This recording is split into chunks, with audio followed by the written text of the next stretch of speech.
Mr. Lipton, thank you for joining us today. Well, there are a lot of concerns about the slowdown of Chinese economy, and Chinese officials say fears have been exaggerated. What is your take on that? We agree. We don't see a hard landing as a very high probability. The economy continues to grow. It's slowed a little, but it continues to grow.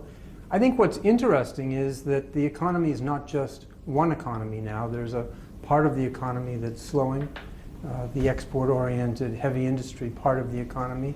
But there's another part of the economy, the part that derives from household spending.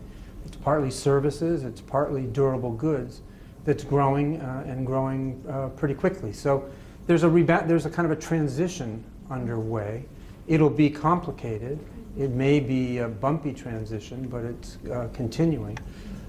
You know, the important thing for the rest of the world is that even if there's no hard landing, this transition will be very meaningful for the rest of the world. The IMF has included the Chinese yuan into the SDR basket, and China said it will continue to push ahead reforms of its yuan and its financial system. What reforms are favored?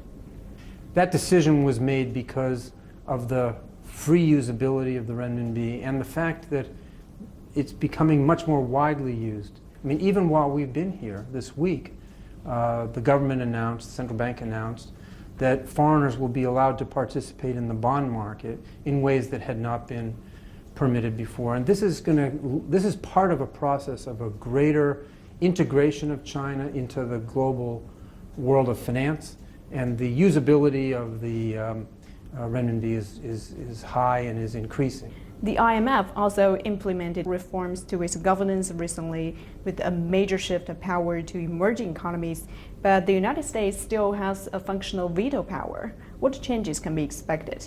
We've been adjusting the shares of ownership to the importance of countries in the world, and China's share just went up with this recent adjustment that we just made. And it's because China's continuing to grow. As the years go on, China's share will go up and up and up. So it may be soon that China and one other country, or China and two other countries, they would have a veto.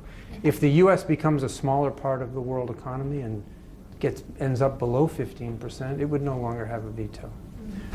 But in any case, the main point in response to what you said is that yes, we are adjusting the ownership and as a result the influence that countries have to make sure that as emerging market countries become bigger and more important in economic terms, they have a greater say in what happens at the IMF.